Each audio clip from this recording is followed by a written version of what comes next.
Hello everyone, come back to my class, Biology for Grade 11. So, in the first chapter for biology, we will discuss more about sejarah dan teori sel.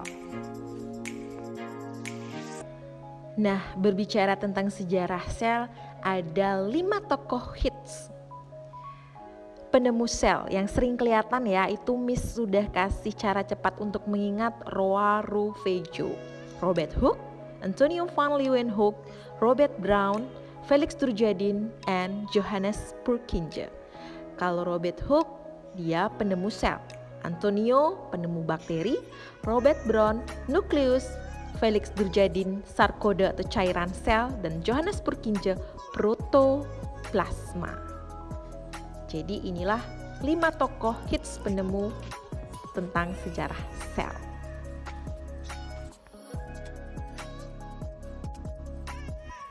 Tokoh pertama yang akan kita bahas adalah Robert Hooke, tahun 1665. Dia adalah seorang ahli kimia, matematika, arsitek, dan filsuf. Jadi dia pertama kali mengamati sel gabus dari batang Quercus suber atau sel gabus dari batang singkong. Kemudian dia menemukan tampak ruang-ruang kecil atau bilik kecil yang disebut dengan istilah selula. Robert Hooke inilah yang pertama kali menemukan istilah sel sebagai ruang-ruang kosong.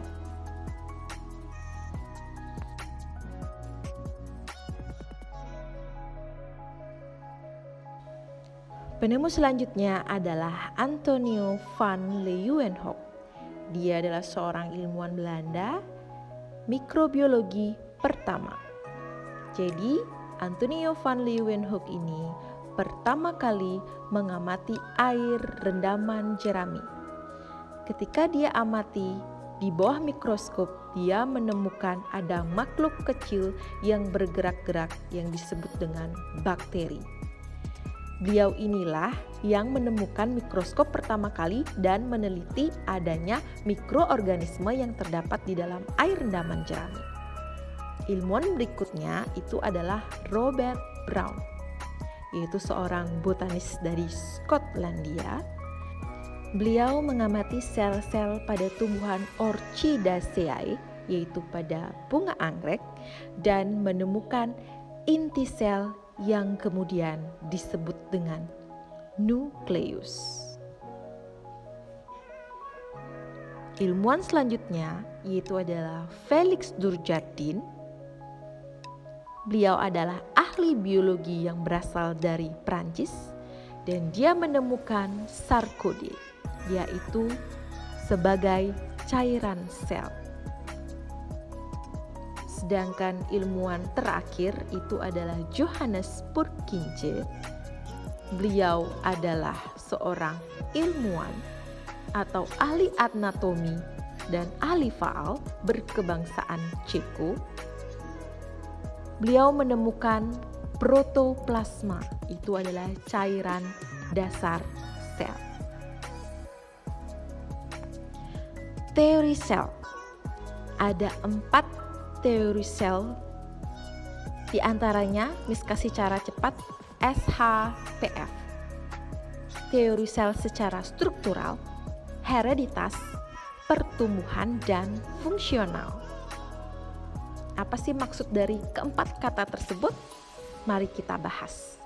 Sel merupakan unit struktural dari tubuh makhluk hidup. Ini dikembangkan oleh Theodor Swan and Matthias Claden. Jadi biasanya singkat Swan and Claden.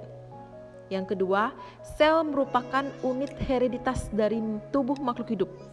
Jadinya unit hereditas itu artinya pewarisan sifat ya ke keturunannya. Ini dicetus oleh George Johann Mendel. Yang ketiga, sel merupakan unit pertumbuhan dari tubuh makhluk hidup. Ini dicetus oleh Rudolf Virchow dengan slogan Omne Cellula et Cellula, yang artinya sel berasal dari sel sebelumnya. Dan terakhir, sel merupakan unit fungsional dari tubuh makhluk hidup yang dicetus oleh Max Schultz. Nah, untuk mengevaluasi diri, Miss kasih sekarang contoh soal. Ilmuwan yang pertama kali melihat adanya sel-sel dengan menggunakan mikroskop adalah, di sini kata kunci yang pertama kali melihat adanya sel. Nah, berarti sel, selula. Siapa yang kira-kira menemukan istilah sel atau selula? Jawabannya pasti Robert Hooke. Contoh soal berikutnya. Teori sel menunjukkan bahwa sel merupakan kesatuan struktural makhluk hidup. Teori tersebut pertama kali disusun oleh, nah, siapa kira-kira struktural? Jawabannya pasti ya, Swan and Scladen atau C ya, Scladen dan Swan. Jawabannya berarti C. Oke, sekian yang bisa dapat Miss bahas mengenai sejarah dan teori sel. Untuk next kita akan pelajari struktur dan bagian sel ya. Silahkan dibuka channel biologi untuk sel yang part 2. Fighting!